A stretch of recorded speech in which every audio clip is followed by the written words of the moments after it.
Mawawala sa uso ang pagbabayad ng utang na loob sa kapwa mo, lalo na sa ating mga Pilipino. Minsan o madalas, mas nababaon pa tayo sa utang na loob kaysa utang sa pera mismo. Ikaw kapuso, naranasan mo na bang hindi makabayad ng utang na loob?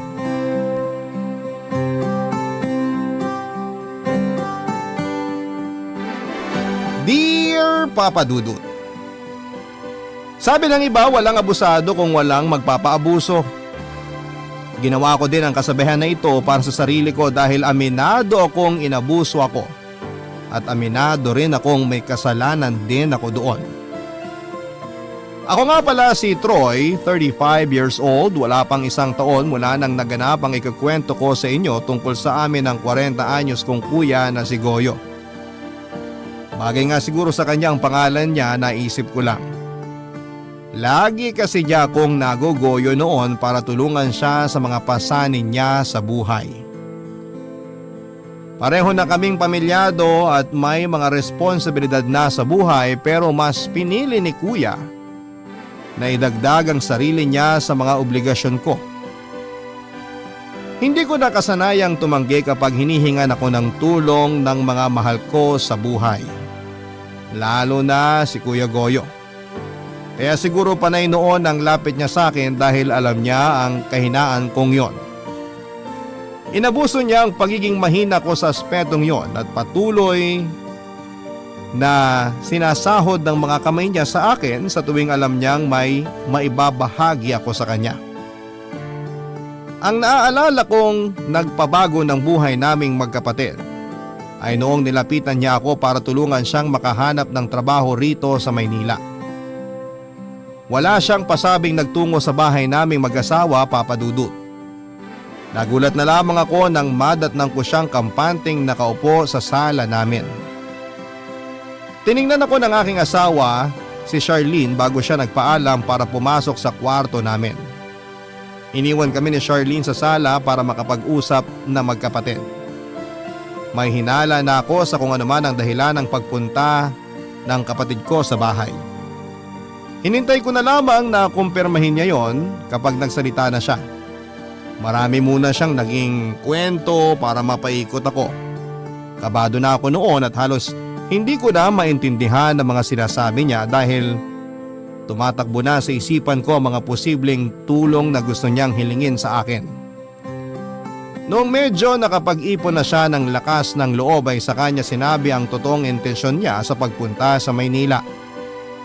Sa huli ko lang din napansin na meron pala siyang dalang malaking bag na hula ko noon mga damit at sapatos niya. Mas lalo akong kinabahan dahil nakumpirma nga ang isa sa mga hinala ko sa pagluwas niya sa Maynila.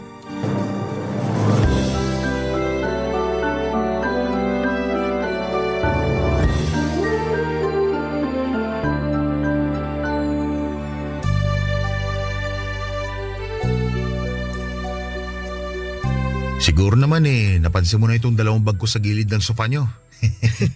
Ngayon lang din nung sinipa mo. Kasi parang ayaw mo igawi yung mata mo sa bag ko . Pasensya ka na kuya, nakatutok lang kasi ako sa mga sinasabi mo . Ay, lalakasan ko na loob ko ha. May kinalaman kaya sa sasabihin mo yung mga bag na dala mo? Oo, meron. Ano bang balak mo kuya? Nahihiya ako . Ngayon ka pa mahihiya, marami ka nang nahinging pabor at tulong sa akin. Mukhang binibilangan mo na ako . Hindi dapat ganyan kapag kadugo. Wala naman ako masamang intensyon sa sinabi ko. Andito na rin naman tayo. Troy, lumuwas ako rito sa Maynila para humingi sana ng tulong sa'yo. Kailangan mo ba ng pera kuya? Kasi kung oo, malabong mapahiram kita. Kasi simula pa lang naming magbayad ng loan . Kailangan ko nga ng pera pero huwag kang mag-alala. Hindi ako hihingi sa'yo. Ano bang may tutulong ko sa'yo? Bahay. Hindi kita kayang bilhan ng bahay kuya. Kaya nga ako nag-loan para may pandagdag ako sa down payment ng kukunin naming bagong bahay ni Charlene. Hindi ako hihingi ng bahay, ikaw talaga. Kailangan ko sana na matutuloy ang pansamantala rito sa Maynila para sa papasukan kong trabaho. Pwede kitang tulungan sa Sabado para maghanap tayo ng matutuluyan mo. Saan ka ba nakakuha ng trabaho? Wala pa nga eh. Akala ko naman may nakuha ka ng trabaho. Dapat unahin mo yun bago ka humanap ng matutuluyan. Yung titirahan mo dapat malapit lang dun sa trabaho mo. Yun nga rin ang naisip ko eh. O paano yan? Gusto ko sana na kung pwede. Kung pwedeng ano? Kung hindi naman masyadong abala eh. Pwede bang dito muna ako sa inyo ni Charlene makituloy? Habang naghahanap ako ng trabaho? Mga gaano ka kaya katagal bago ka makahanap ng trabaho? Ipanalangin mo na bago matapos ang buwan makahanap na ako ng trabaho. Para makaalis na rin kagad ako dito. Pwede ba? Ang hirap kasi maganap ng trabaho dito sa Maynila, kuya. Marami kang kakumpetensya. Alam ko naman kung anong kakayahan ko.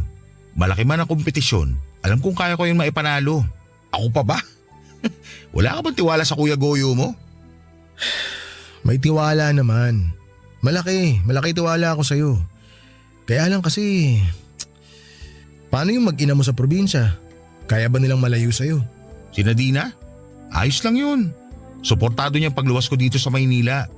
Alam niyang kailangan namin magsakripisyo na malayo sa isa't isa dahil lumalaki na rin ang anak namin. Yun nga kuya Lumalaki na ang anak ni Dina kaya kailangan niya ng tatay na makikita niya araw-araw para gabayan siya. Malaking gabay na si Dina sa anak namin. May tiwala ako sa asawa ko. Di kasi natin masasabi.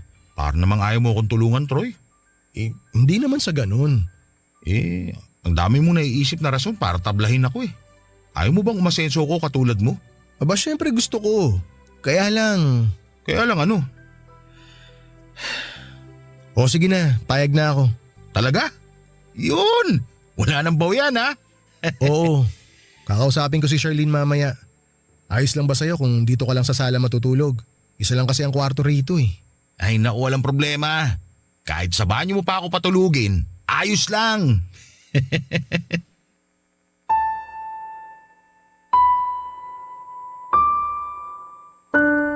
Nakita ko kung gaano kasaya si kuya noong pumayag akong makituloy muna siya pansamantala sa bahay namin ni Charlene. Wala na naman akong nagawa, Papa Dudut. Nasabi ko naman sa inyo na kahinaan ko talaga ang mga mahal ko sa buhay, kabilang naroon syempre si Kuya Goyo. Walang palya ang paghingi niya noon ng tulong sa akin. Malaki pa nga ang utang niya sa akin na hindi ko sinabi kay Charlene dahil siguradong pag-aawayan naming mag-asawa. Hindi ko na siningil pa si kuya sa mga inutang niya dahil alam kong wala siyang kakayanan para bayaran ako. Palipat-lipat din kasi noon ang trabaho si kuya sa probinsya, pinakamatagal na siguro niyang naging trabaho ay yung pagbabantay ng maliit na warehouse sa amin. Inabot siya ng 10 buwan bago siya tinanggal dahil nakahanap na raw ng bagong magbabantay sa warehouse. Naalala ko na ng mga sandaling yon, ang galit niya nang malaman niyang tinanggal siya para ipagpalit sa mas bata. Sinubukan niyang pagwalaan ng boss niya pero pinigilan ko siya, Papa Dudut. Sinabi ko na makakahanap pa siya ng bagong trabaho at inabutan ko siya ng 2,000 para makapagsimula siyang muli. Hindi siya kagad nakahanap ng trabaho kaya napilitan akong pautangin siyang muli. Halos hindi natapos ang pagpapautang ko sa kanya, Papa Dudut. Mabuti na lamang at nakapasok siya ng trabaho sa palengke kaya nahinto na ang pag-utang niya. Yun nga lang, Papa Dudut, natanggal din siya sa trabaho niya sa palengke kaya naisipan na niyang lumuwas ng Maynila. Hindi man lang niya itinawag sa akin ang mga nangyari. Ginulat na lang niya ako sa pagdating niya. Wala akong naisip na matinding dahilan para makahindi sa kanya dahil nakonsensya naman ako kung hindi ko siya tutulungan. Pamilyado rin naman akong tao kaya alam ko noon na kailangan ni Kuya Goyo na mabuhay ang kanyang mag-ina dahil siya na lamang din ang inaasahan sa kanila. Naawa ko sa kanya kaya siguro lagi niya akong napapapayag sa mga hiling o pabor niya. Papa Dudut, noong gabi ay kinausap ko na si Charlene sa naging desisyon kong kupkupin muna si kuya pansamantala habang naghahanap siya ng trabaho. Natakot ako sa magiging reaksyon ni Charlene lalo't nag-decide ako nang hindi man lang siya kinukonsulta. Nasa kwarto na kami noon at handa na para magpahinga. Nakaharap siya sa salamin habang sinusuklay ang buhok niyang abot hanggang balikat. Pinagbasdan ko siya at hinintay na matapos ang ginagawa niya bago ko binuksan ang aking bibig para sabihin sa kanyang nangyari sa pag-uusap namin ni Kuya Goyo.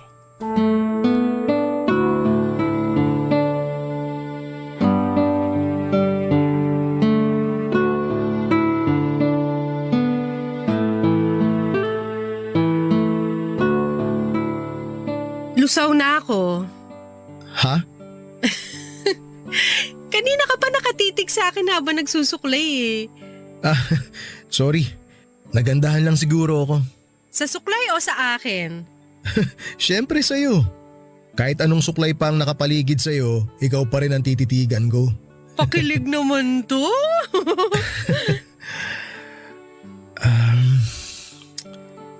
Charlene, Nako, mukhang may kailangan ka. paano mo naman nasabi? Kilala na kita. Kapag may kailangan ka, bobolahin mo muna ako, tsaka mo babanggitin ng seryoso ang pangalan ko. Grabe ka naman. O bakit? Wala ka bang kailangan? Meron. Di tama ako. Babae talaga lagi ang tama eh. Dahil may kailangan ako, hindi na ako makikipagtalo dyan sa sinabi mo. Sana palagi kang may kailangan. Naghahanap kasi ng trabaho si Kuya Goyo. Parang nabanggit nga niya kanina sa akin nung dumating siya. Hindi ko lang masyado tinanong kasi masusunog na yung piniprito kong isda. Nagpapatulong kasi siya sa akin eh. May opening ba na trabaho sa kumpanya niyo ngayon? Walang opening dun, tsaka hindi naman pwede si Kuya ron. Yun nga rin ang naisip ko. Ano bang tulong ang kailangan niya? Kailangan niya ng matutuluyan. Troy, wag mo sabihin. Nagipit na rin kasi ako kanina eh. So nagdesisyon kang patuloyin siya rito nang hindi man lang ako sinasabihan? Sorry, Troy naman! hindi lang ako makahindi. Kailan ka ba matututong humindi sa kapatid mong yan, ha? Akala ko naman makikitulog lang ngayong gabi rito sa bahay. Yun Mga pala, ilang araw lang naman siguro siya rito. siguro? Yan ba ang pangahawakan mo? Siguro? Kailangan ko magtiwala sa kanya. Sana makahanap siya agad ng trabaho para makaalis na siya rito. Paano kung wala siyang mahanap? Alam mo namang hindi sapat ang kinikita nating pareho ngayon. May loan pa tayong kailangan bayaran. Nagalaw na nga natin yung ibang ipon natin dahil ilang beses nang nagkasakit ang baby natin. Alam ko naman yun. Gusto ko nga sanang tumanggi kanina pero naawa kasi ako kay Kuya. Sa atin, kailan ka maaawa? Kumpara naman sa buhay niya, mas nakakaangat tayo. Di pa tayo umaabot sa punto na kailangan tayong kaawaan. Alangan namang hintayin pa nating umabot tayo ron. Hindi tayo aabot doon. Masipag tayong pareho. Kung magpapatuloy ka magpaabuso sa kapatid mo, mabilis lang tayong aabot doon, maniwala ka. Huwag ka namang ganyan, Charlene. Ang sinasabi ko lang, may kanya-kanya na kayong buhay. May kanya-kanya na kayong pamilya. Kailangan natin minsan magdamot dahil may sarili na tayong obligasyon. Hindi ko kasi magawa yun kay Kuya eh. Alam mo namang siya na lang ang natitirang pamilya ko. Siya na lang ang natitirang pamilya mo? Anong tawag mo sa amin ng anak mo? Ano kami para sa'yo? Halaman? Hindi naman yun ang ibig kong sabihin. Alam mo namang hirap ako magpaliwanag, Charlene. Sana intindihin mo na lang ako. May magagawa pa ba ako? Nakapagdesisyon ka na. Hindi na to mauulit. Sa susunod, sasabihin ko na muna sa'yo yung mga hiling ni Kuya bago ako magdesisyon. Promise. So may inaasahan ka pang susunod na pabor sa kuya mo. Sana wala na, pero… Charlene naman, alam mong mahina ako magpaliwanag eh. Ano pa nga ba magagawa ko kundi intindihin ka na lang? Ayusin mo na lang yung kama. Matulog na tayo.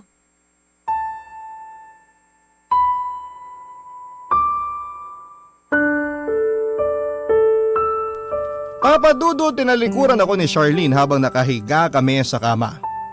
Alam ko noon na masama pa rin ang loob niya pero wala na siyang magawa, papadudot.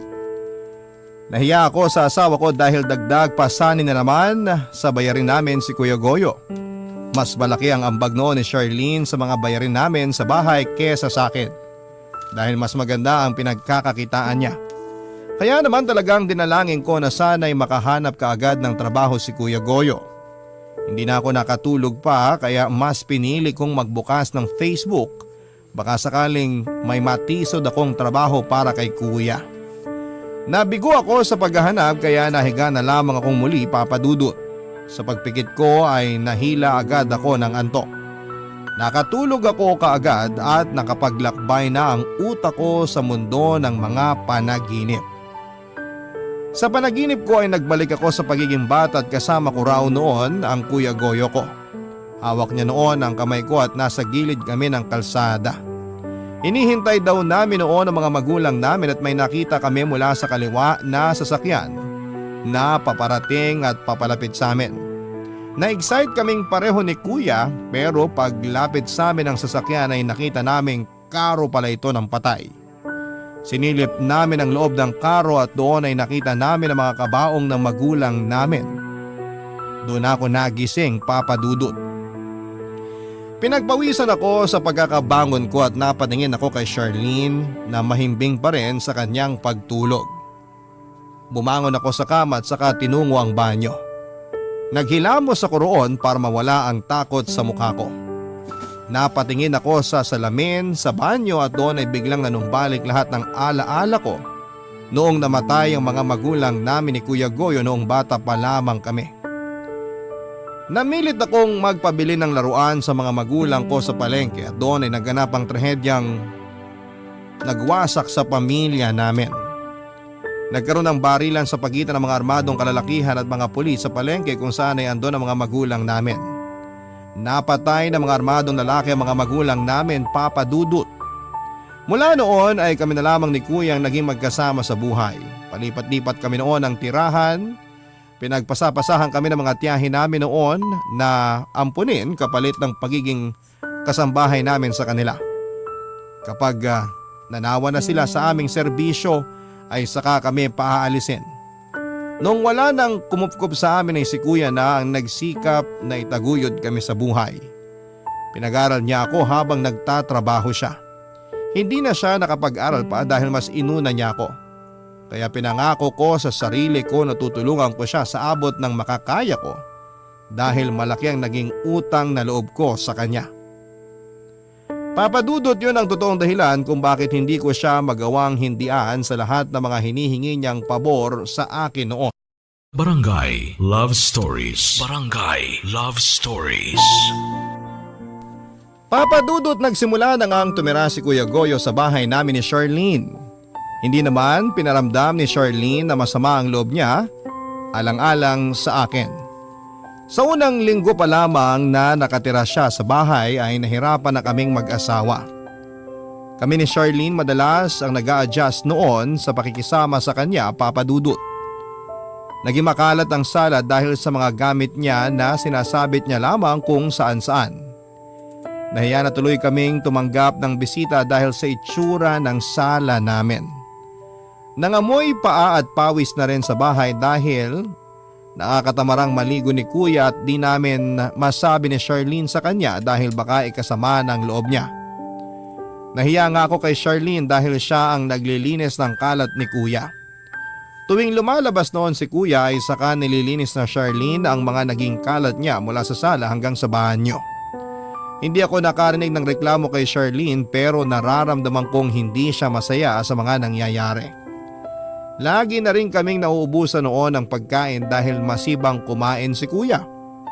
Naging mapili rin siya sa mga pagkain at madalas ay siyang nagsasabi sa amin kung ano ang gusto niyang kainin. Buti sana kung nag-aambag siya sa amin noon pero ni piso ay hindi kami nakakatanggap sa kanya dahil wala pa naman siyang nahahanap na trabaho. Hindi pinalad si Kuya na makakuha kaagad ng trabaho tulad ng inaasahan niya, Papa Dudut. Nainis siya dahil pakiramdam niya mas magaling siya sa mga nakasabayan niyang nakukuha sa mga sinubukan niyang pasukan.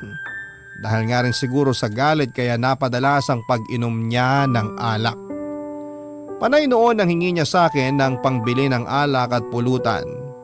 Hindi ko yun sinabi kay Charlene dahil siguradong mas lalong magagalit ang asawa ko sa akin. Pinakiusap ko na lamang kay Kuya na kung iinom siya ay dapat tulog na ang asawa ko. Madalas na rin akong napupuyat noon dahil gusto niyang samahan ko siya sa pag-inom dahil nalulungkot daw siyang mag-isa. Sinamahan ko na lamang kahit isang shot lang ako para wala na rin siyang maging sama ng loob sa akin. Tulad na lamang noong minsang inaya niya akong mag-inuman. Tumanggi ako dahil sinabi ko na maaga akong aalis ng bahay. Nagtampo siya at pinaramdam sa akin na malungkot siya dahil sa nangyayari sa buhay niya.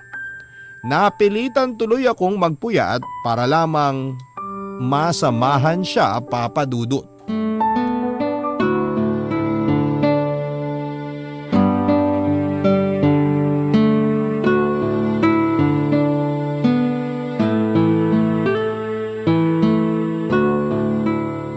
Ang hina mo namang uminom, Troy. Para kang bagito sa inuman eh. Isang shot pa. Baka kasi sumakit ang ulo ko bukas pagising, kuya. Marami akong kailangan asikasuhin sa trabaho kaya maaga akong papasok. Trabaho na naman ang pinoproblema mo. Hayaan mo nga muna yan.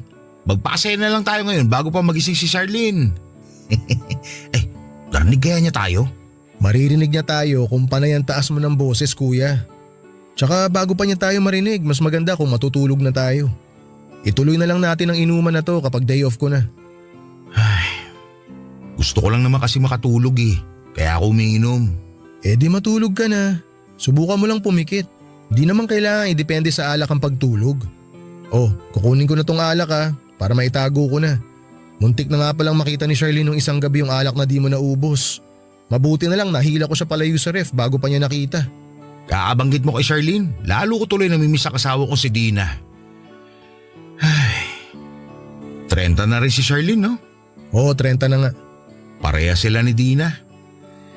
Ay, namiss ko tuloy yung pagbubunga nga ng asawa ko kapag may kapalpakan ako. Mula nang lumuwas ako rito sa Maynila biglang nanahimik ang mundo ko.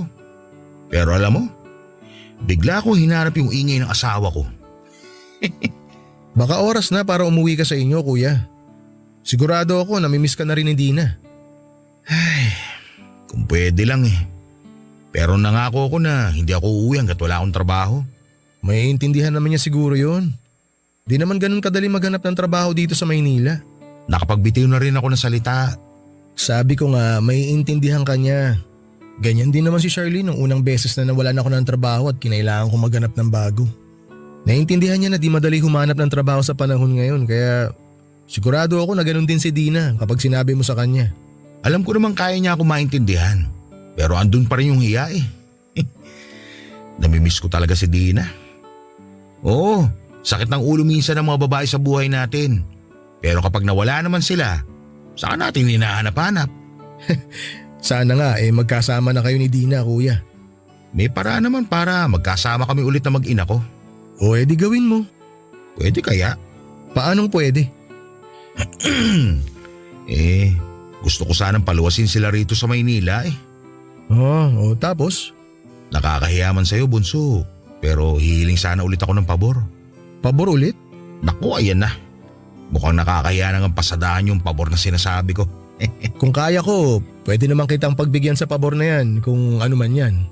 Madali lang naman tong pagbigyan. Ano nga? Ayos lang ba kung luluwasin na Dina rito sa Maynila? Sagot naman nila ang pamasahe. Huwag kang mag-alala. Hindi ako hingi sa'yo kasi nakakahiya na rin. Di naman ako may-ari ng Maynila eh. Lumuwas lang sila kung kailan nila gusto. Hindi ko naman may pagbabawal yun. Pero pag-aari mo kasi itong bahay. Ha? Anong ibig mong sabihin, kuya? Ito naman hindi pa makalata sa gusto kong puntuhin. Sige, didiretsuhin ko na nga. Pwede bang makituloy din dito mag-ina ko? Hala, parang hindi na tayo kakasya rito sa bahay niyan. Ikaw pa nga lang dito sa sala halos sakop mo na.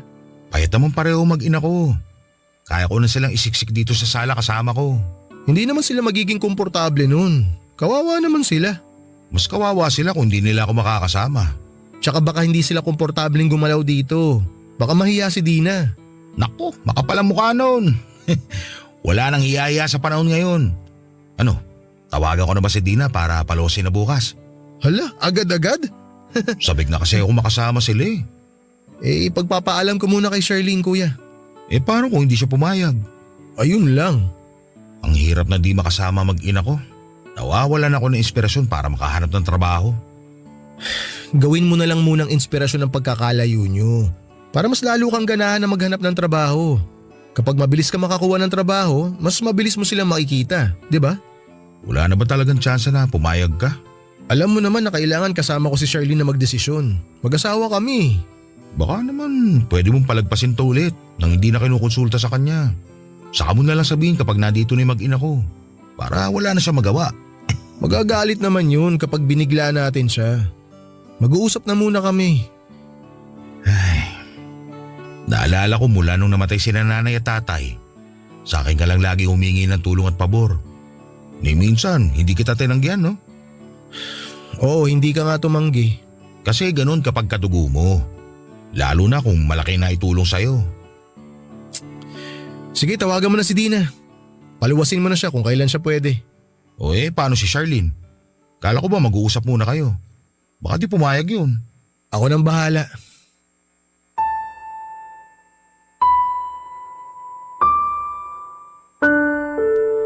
Nakapagbitiw na naman ako ng salita at alam kong hindi yon magugustuhan ni Charlene kapag nalaman niya. Napapayag ko nang matulog si kuya after niyang tawagan si Dina para paluwasin na sila pag sikat pa lamang ng araw. Nagpasalamat si kuya sa akin at sinabi na masaya siyang nakakabayad na ako ng utang na loob sa kanya. Sinagot ko na lamang yon ng matipid ng ngiti at saka nagpaalam na para pumunta sa kwarto namin ni Charlene. Inasahan kong tulog na ang asawa ko pero pagkabukas ko ng pintuan ay nakita ko siyang nakasandal lamang sa headboard ng kama at nagbabasa ng libro. Nakasuot ng reading glasses niya na medyo lumuluwag na sa kanya. Nang maramdaman niya ang pagpasok ko ng kwarto ay napatingin siya sa direksyon ko. Initian niya ako at inaya na sa kama para magpahinga. Nag-aalangan pa ako at sinabing magbabanyo muna ako. Hindi naman ako naiihi o di kaya naman ay kailangang madaliin ang pagsisipilyo pero nagtagal ako sa banyo para praktisin kung paano ko sasabihin kay Charlene na napag-usapan namin ni Kuya Goyo. Noong sa tingin ko ay kaya ko nang harapin si Charlene ay saka ako lumabas ng banyo. Napansin niya na siyempre nagtagal ako sa banyo.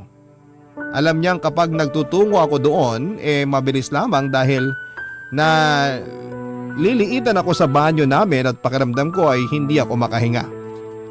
Hinaya niya akong muli para tabihan siya. Ibinaba na niya ang librong binabasa niya at saka tinanggal ang reading glasses niya. Hinarap niya ako at parang gusto akong lambingin. Nakita ko yung oportunidad para sabihin sa kanya ang napag-usapan namin ni Kuya Goyo. Napalunok pa ako ng malakas nang nilapit na niya ang mukha niya sa akin. Doon ay napansin niyang parang may gusto akong sabihing seryoso sa kanya. Tiningnan niya akong muli sa mukha at parang hinuhulaan kung ano ang laman ng isipan ko. Hindi ako noon makatingin sa kanya dahil nakakaramdam ako ng kaba, Papa Dudut. Napahinga siya ng malalim at saka kinumpronta ako sa posibleng problema na nasa isipan ko. Hindi ko pa man nasasabi noon pero dumilim na ang itsura niya, Papa Dudut. Nasira ko tuloy ang mood niya. Kung bakit naman kasi nasakto pa na humingi ng pabor noong gabing yon, si Kuya Goyo.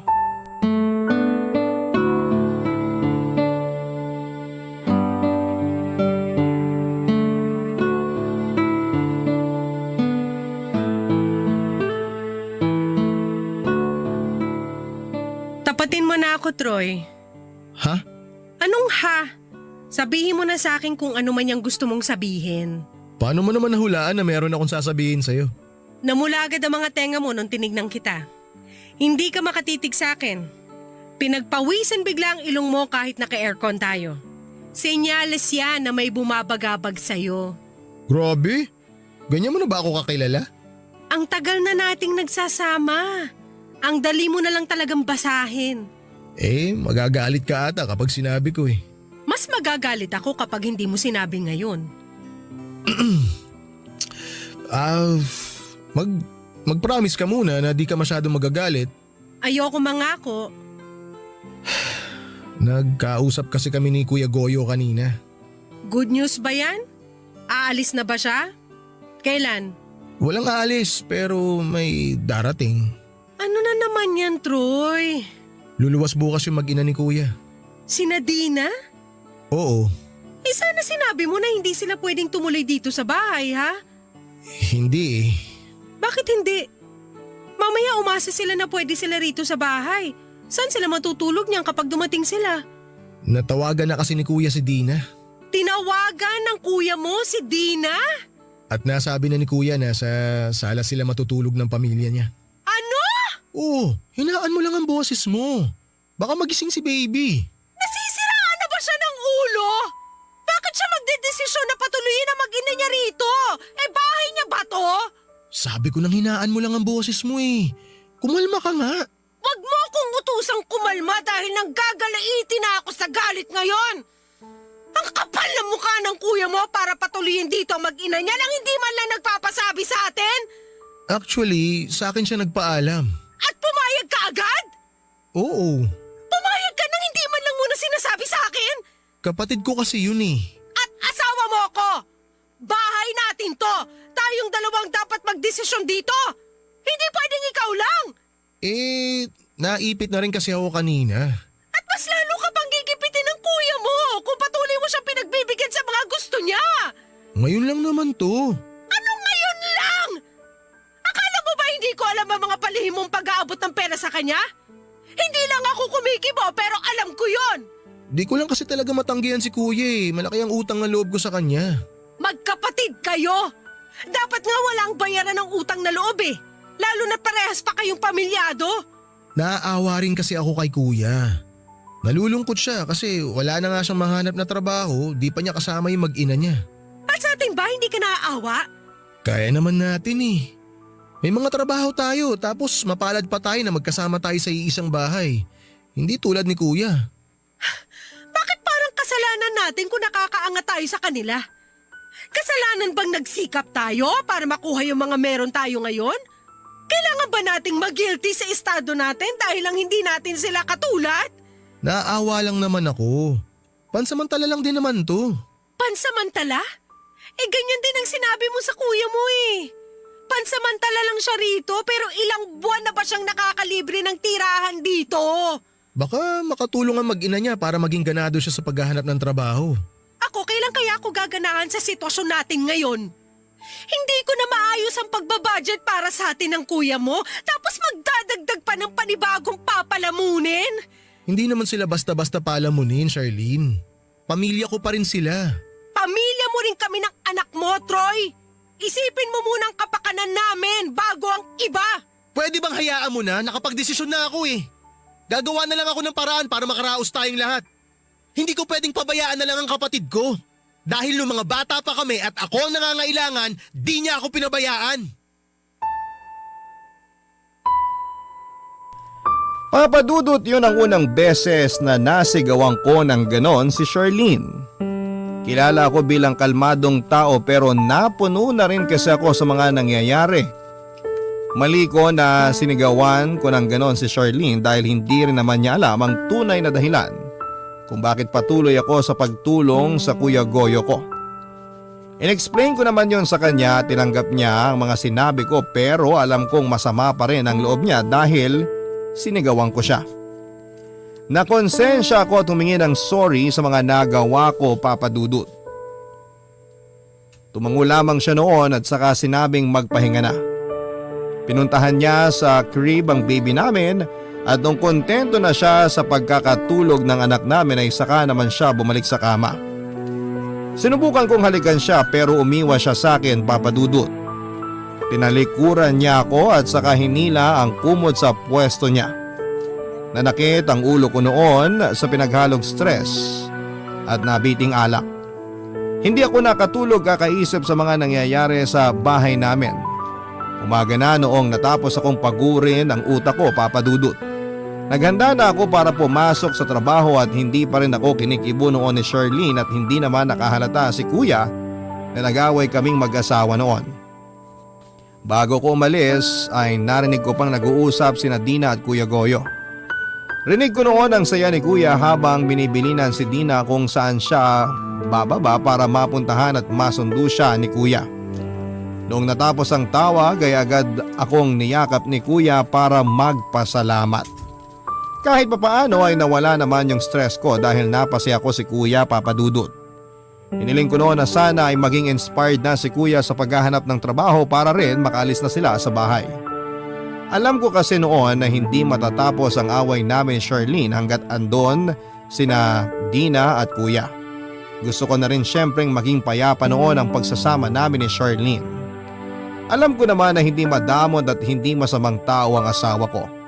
Nadala lang siya ng emosyon dahil marami nga kaming utang na kailangang bayaran, tapos ay daragdag pa ang pamilya ni kuya na kailangan naming buhayin.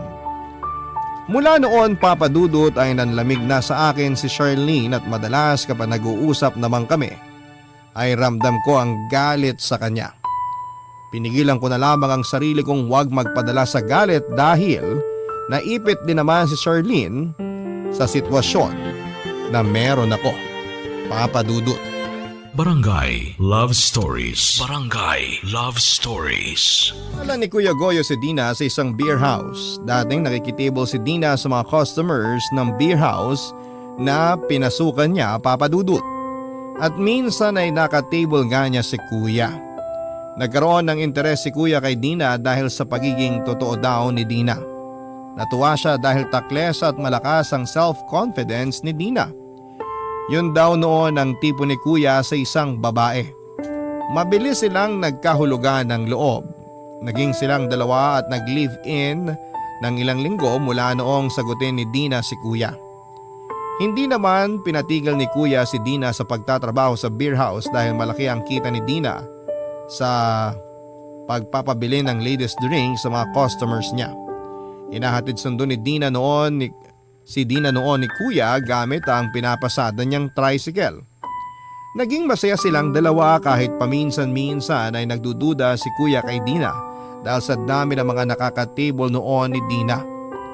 Nilakasan na lang daw ni Kuya ang tiwala niya kay Dina para hindi na sila mag-away dahil trabaho lamang yon. Hanggang sa nabuntis na si Dina. Nagduda pa kami ni Kuya noong simula dahil tumagilid ang tiwala niya kay Dina 1 buwan bago siya nabuntis. Nagkahiwalay sina Dina at Kuya pansamantala para makahinga dahil panay noon ang away nila. Hanggang si Kuya na rin ang unang lumapit kay Dina para makipagbalikan dahil nami-miss na raw niya si Dina. Nagkabalikan sila noong 6 na buwan nang buntis si Dina. Sinabi nga sa akin ni Kuya kahit na hindi siya ang ama ng pinagbubuntis ni Dina ay tatanggapin daw niya. Huwag lamang mawala si Dina sa kanya. Doon ko nakita na mahal ni Kuya si Dina, Papa Dudut. Noong nanganak na nga si Dina ay hindi nila napag-usapan pang muli kung si Kuya nga ang ama ng batang yon. Naging masaya naman silang pareho lalo na noong umalis na si Dina sa beer house. Akala ko nga noon ay magkakahiwalay sila pero naging matatag naman ang relasyon nila. Kahit marami silang mga naging problema.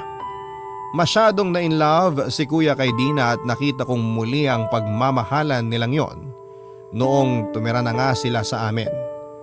Hindi ko noon makalimutan ang unang beses na nagsabay-sabay kaming kumain. Kakarating lang din noon ni Dina galing sa probinsya at nakatulog na nga ang mga anak namin kaya kumain na kami, Papa Dudut.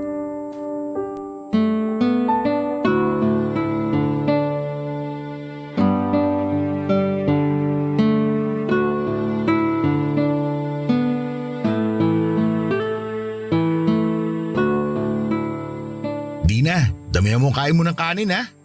Marami silang bigas dito. Kasi buwan-buwan merong rice allowance to si Torre sa trabaho niya. Ganun ba? Uy, baka naman pwede makahingi kahit isang salup lang ng bigas para ipadala ko sa kapatid ko. Basta ba may extra walang problema. Ay, joke lang yon, Troy. Baka mamaya magalit tong si Charlene. Bakit naman ako magagalit? Feeling ko lang naman, lagi ka kasing nakasimangot. Kaya pakiramdam ko konting mali lang namin ni Goyo, sasakalin mo na kami. Grabe ka naman manghusga. Hindi naman, uy. Binabasi ko lang din kasi sa facial expression mo. Ayun na nga. Di ba panghuhusga na yon? Nga pala Kuya Goyo. Meron pala ako nakitang opening dun sa isang eatery malapit sa trabaho ko. Naghahanap sila ng kusinero. Wag doon! Huh? Bakit naman? Hindi naman marunong magluto tong si Goyo. Magpakulo nga lang ng tubig hindi pa niya magawa ng maayos. Magluto pa kaya? Naku, pas ako dyan tol. Itong si Dina magaling magluto. Ay naku, totoo yan! Lasang-lasa ko kung may mali sa niluto. Kahit nga may sipon ako malakas pa rin ang panlasa ko. Ah, talaga? Ay oo, Charlene! Parang itong niluto ni Troy na adobo, na sobrahan sa toyo. Dapat mas marami ang nilalagay na suka kaysa sa toyo. O tingnan mo tuloy, ang alat! Ako ang nagluto ng adobo na yan. Hindi si Troy. Ganun ba? Next time, mas marami ng konti ang suka kaysa sa toyo, ha? Tsaka wag masyadong babaran ng asukal. Hindi ko na tuloy alam kung adobo pa ba ito o humba. Payo lang naman. Salamat sa payo. You're welcome. Mauna na pala ako sa kwarto. Matutulog ka na? Tatawagan ko lang yung coordinator natin para sa binyag ni baby next year. Sige. Sunod ako sa'yo. Ligpitin ko lang itong mga pinagkainan natin. Salamat. Kuya Goyo, Dina, mauna na muna ako ha. Pasensya kung hindi ako makakasama sa kwentuhan nyo ngayong gabi. Ay wala yun. Wala ka rin naman masyadong ambag sa dakdakan. Joke!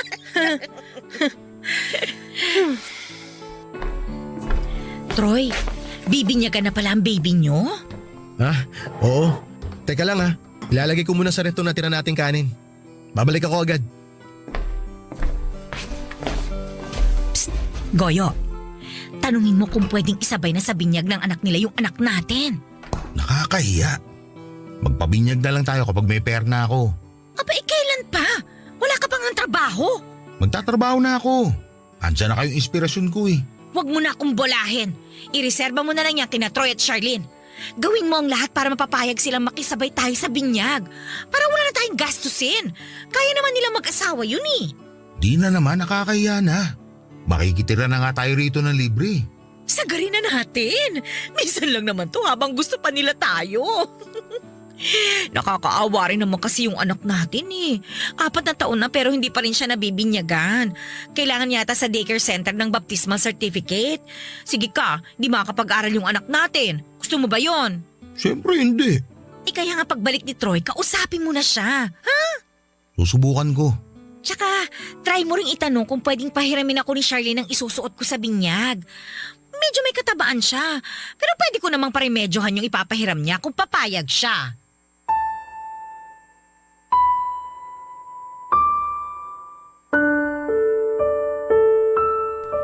Papadudo tinakala nilang hindi ko narinig ang mga pinag-usapan nilang dalawa. Nakabalik ako kaagad pero nagtago ako sa gilid para hindi nila ako makita. Noong natapos silang mag-usap ay saka naman ako bumalik ng hapagkainan. Doon naman nagpaalam si Dina para magyosi sa labas. Inisip kong paraan niya lamang yon para makorner ako ni Kuya Goyo.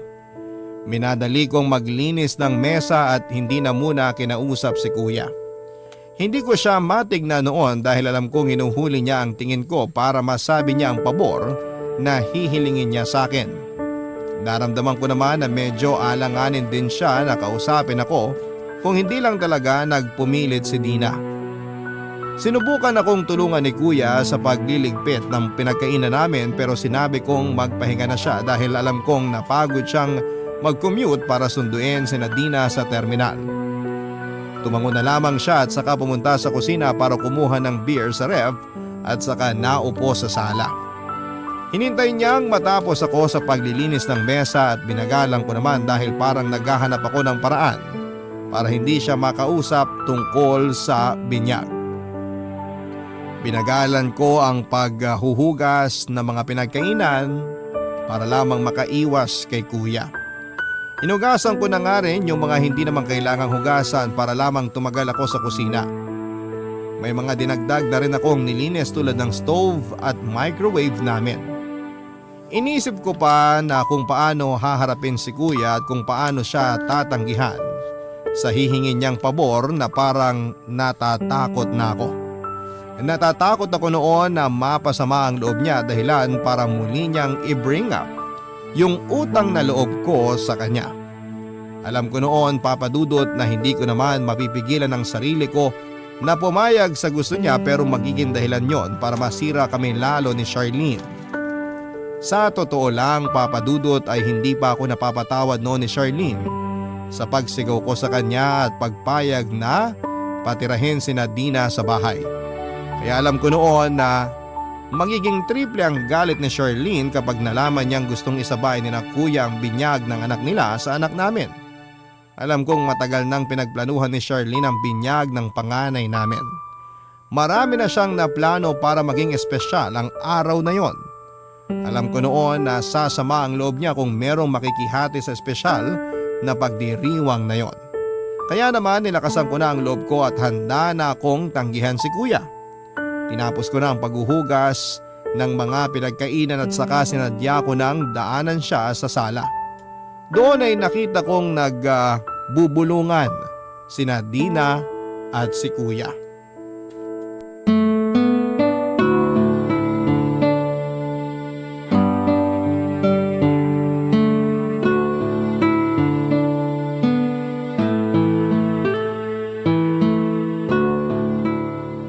Grabe, parang 2 oras kang naghugas ng plato Nakailang balik na ako sa labas pero hindi ka pa rin tapos. Nilinisan ko na rin kasi yung stove tsaka yung microwave. Nanlilimahid na kasi sa dumi. Yak! Buti nilinisan mo na rin. Nakakairita yung maruming kusina. Ay, teka. Lalabas lang muna ako ha. Yossi, break ulit. Sige, usap mo na kayo magkapatid dyan. Troy, may sasabihin yata sa'yo si Goyo. Goyo!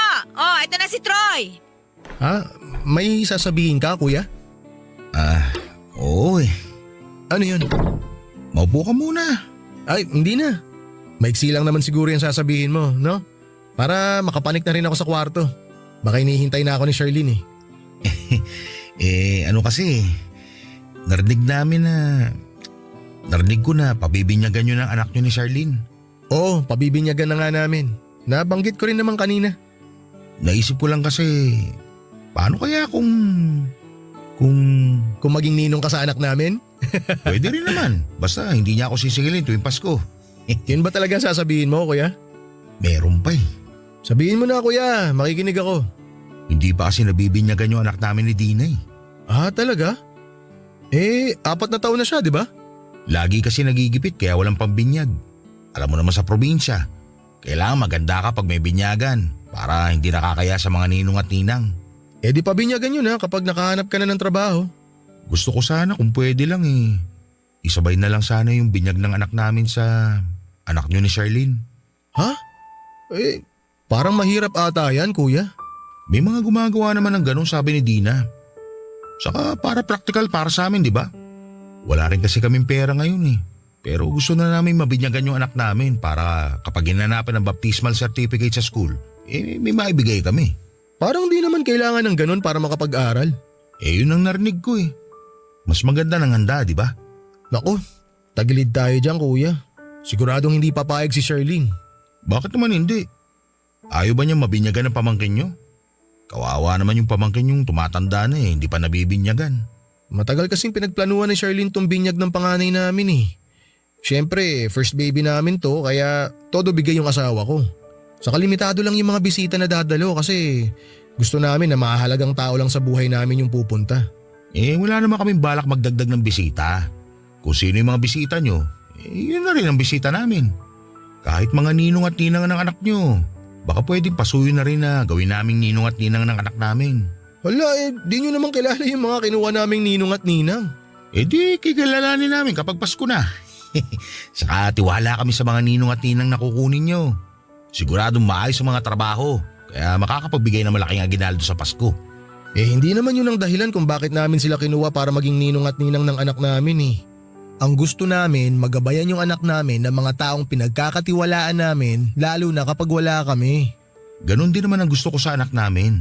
Magabayan siya. Sabi mo nga, mapagkakatiwalaan yung mga ninong at ninang ng anak mo.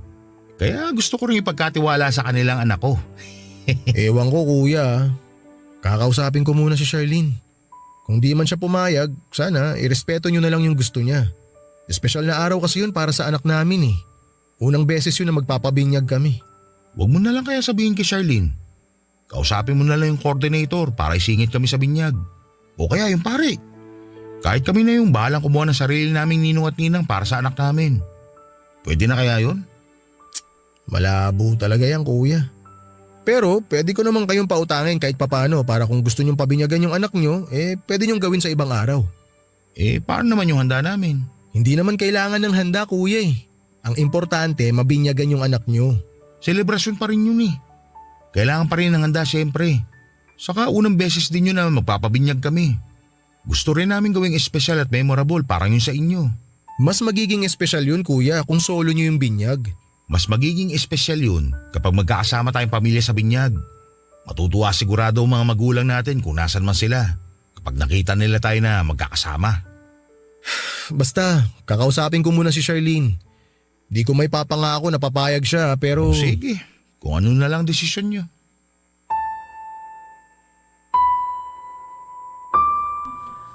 Napansin ko nang nagtampo si kuya sa akin, Papa Dudut.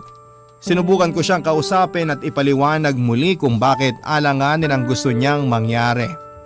Inoferan ko na rin siya ng dagdag na pera para may panggasto sila sa handa pero tinanggihan niya yon dahil gusto niyang sabay ang binyag ng mga anak namin.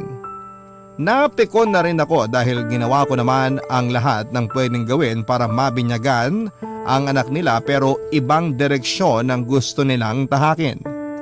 Nainis ako dahil parang ang sama kong tao para tanggihan sila sa isang bagay na karapatan naman naming mag-asawa. Noong napansin nga ni kuya na malapit na akong magalit ay bigla niya akong kinonsensya. Bigla niyang sinabi na naaawa siya sa kanyang anak dahil parang natulad daw ang anak niya sa kapalaran niya. Napagkaitan daw ang anak niya tulad niya noong pinili niyang unahin ang mga luho at pangangailangan ko kesa sa kanya. Naiyak pa siya habang binabalikan niya yung mga nagawa niyang sakripisyo para mapaganda ang buhay ko.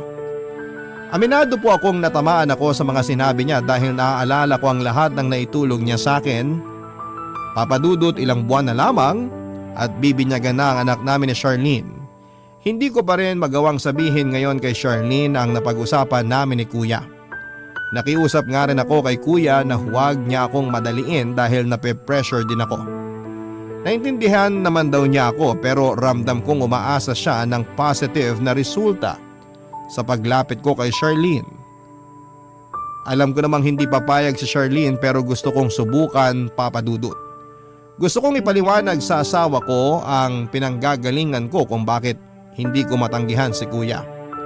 Baka kasi maintindihan niya at pumayag siyang isabay ang binyag ng anak namin at anak ni na kuya at Dina, Papa Dudut.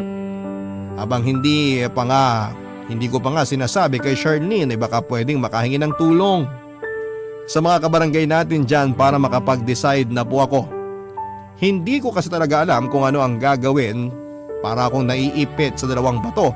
Sana ay matulungan niyo po ako. Hanggang dito na lamang po ang aking liham. Maraming salamat po sa pagbasa at pagbigay ng tulong. Ang inyo pong kabarangay forever, Troy. Barangay Love Stories.